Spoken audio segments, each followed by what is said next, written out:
Ça, c'était la question c'est pas que je redoutais, mais comment aborder ça?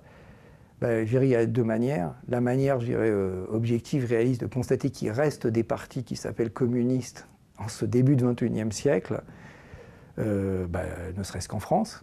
Il y a encore un PCF, dénomination d'ailleurs assez tardive, puisque pendant une quinzaine d'années, le PC s'appelait SFIC et non pas PCF.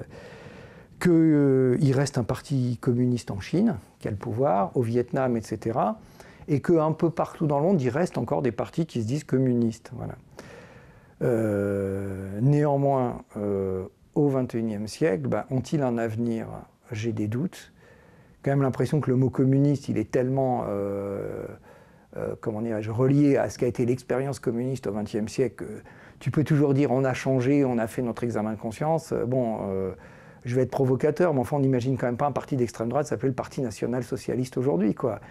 Et je mets absolument pas les choses sur le même plan, mais enfin quand tu vois les dizaines de millions de vies humaines qui ont été sacrifiées au nom de l'idéal communisme pour le résultat qui a été finalement l'effondrement de ce système, qui a été un échec technique et économique et social, je me dis ils n'ont pas d'avenir, voilà. Néanmoins, je pense quand même, et là je vais être le digne fils de mon père, que l'idée communiste, elle a préexisté au Parti communiste et elle existera toujours dans l'histoire de l'humanité. Voilà. Maintenant, comment la faire vivre aujourd'hui? Et est-ce que ce sont les partis qui se disent communistes qui seront capables de la faire vivre? Ça me paraît pas évident. Et quand je dis communiste, je vais peut-être pas faire plaisir à la France insoumise, mais je pense pas que Mélenchon soit non plus l'avenir du communisme. Ne serait-ce qu'aller chercher ses références chez Maduro ou même chez Chavez, ça me paraît complètement une erreur historique, quoi. C'est fini ces modèles-là.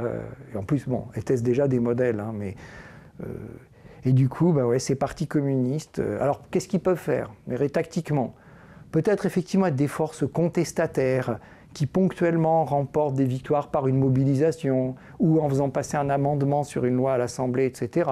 Ou alors, comme certains élus communistes français, des élus de terrain, c'est vrai, je pense au maire de Saint-Denis, Patrick Braouezec, des gens comme ça, qui sont des gens qui, eux, pour le coup, peut-être se disent encore communistes, mais font surtout un travail efficace au contact de leur population, enfin efficace, en tout cas un vrai travail qui s'engage, mais en tant que force constituée, capable de changer la société, de proposer un projet cohérent, là je crois que c'est pas possible.